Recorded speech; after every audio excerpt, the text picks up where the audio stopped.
पति पत्नी की प्यारी तकरार। आज अंजलि का जन्मदिन था और उसके पति रवि को ये बात भूल गई थी। उसने अंजलि को विश नहीं किया था। अंजलि अपने पति रवि से नाराज थी।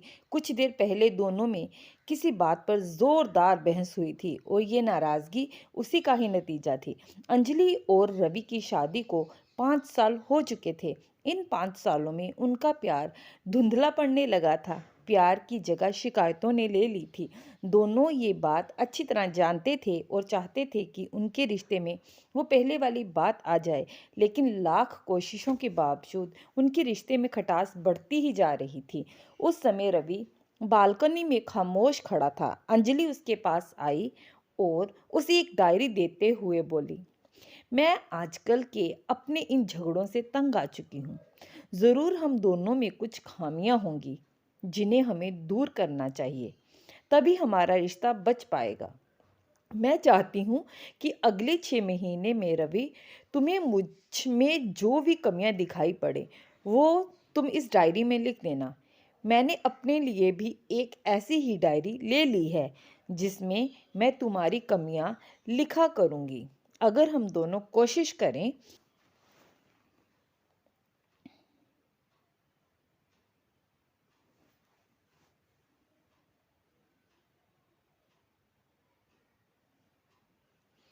तो अपने रिश्ते को फिर से अच्छा बना सकते हैं। 6 महीने बाद हम दोनों एक दूसरे की डायरी पढ़ेंगे और उसमें जो भी कमियां लिखी होंगी उस पर चर्चा करेंगे और उन्हें सुधारने की कोशिश करेंगे। रवि तैयार हो गया। वक्त गुजरता गया और 6 महीने बीत गए। शादी की सालगिरह आ गई। दोनों एक दूसरे के सामने बैठे हुए थे। पहले अंजलि ने अपनी डायरी रवि की तरफ बढ़ाई। रवि डायरी के पन्ने पलटने लगा।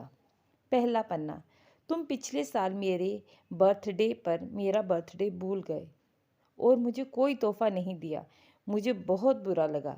तुम्हें तोहफा देना चाहिए था। कुछ पल हमें याद रखने चाहिए। दूसरा पन्ना, जब मेरे मम्मी डैडी हमारे घर आए थे तब हमने मूवी देखने का प्लान बनाया था, लेकिन तुम उस दिन ऑफिस से देर से लौटे। मम्मी डैडी के सामने मुझे नीचा देखना पड़ा।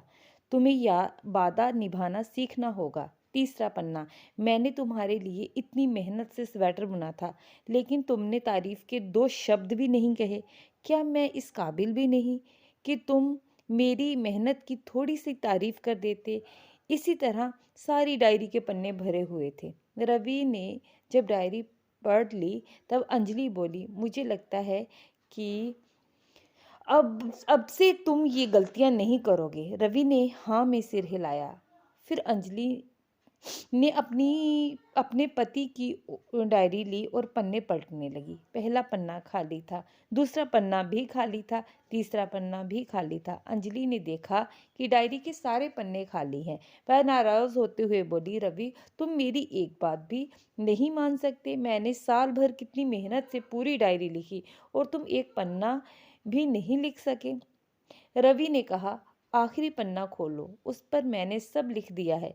अंजलि ने आखिरी पन्ना खोला और पढ़ने लगी। उसमें लिखा था, डियर, चाहे तुमसे जितनी शिकायतें करूं, तुमसे जितनी बहस करूं, ये सच है कि मैं तुम्हारे दिल से आभारी हूं, क्योंकि इतने सालों में तुमने मुझे और मेरे परिवार को बहुत प्यार दिया है। इसलिए इस डायरी में लिखने के लिए मेरे पास कुछ नहीं है। ऐसा नहीं है कि तुम में कोई कमियां नहीं, लेकिन तुम्हारे प्यार, समर्पण, त्याग के सामने वो सारी कमियां छोटी हैं। हजारों कमियां हैं मुझ में, इसके बावजूद तुम मेरी परछाई बनकर हरदम मेरे साथ रहती हो। भला अपनी परछाई की भी कोई कमी निकालता है? तुम जो हो, जैसी हो, मैं तुम्हें वैसे ही प्यार करता हूँ और इसी तरह तुमसे लड़ते, झगड़ते और प्यार करते अपनी सारी ज़िंदगी गुजार देना चाहता हूँ। उम्मीद है तुम मुझे और मेरे परिवार को यूं ही प्यार करती रहोगी। ये पढ़कर अंजलि की आंखों में आंसू उमड़ आए। उसने उसी समय अपनी डायरी रवि के हाथ से छीन ली और उसे जला दिया। साथ में वो सारी शिकायतें भी जो इतने सालों से उसके मन में दबी हुई थी। रवि और अंजलि दोनों ने फैसला किया कि वह जैसे हैं वैसे ही एक दूसरे को स्वीकार करेंगे, अच्छाइयों के साथ, कमियों के साथ और ढेर सारे प्यार के साथ। यही तो होता है सच्चा प्यार। थोड़ा नोक-झोंक, थोड़ी तकरार, रूठना मनाना, इसी से तो रिश्ता मजबूत होता है। बेचारी अंजलि इमोशनल होके रवि के गले लग गई और रवि ने अपनी चतुराई और समझदारी से फिर से अंजलि को मना लिया। धन्यवाद। अगर आपको मेरी ये स्टोरी अच्छी लगी तो please subscribe my channel. Thank you.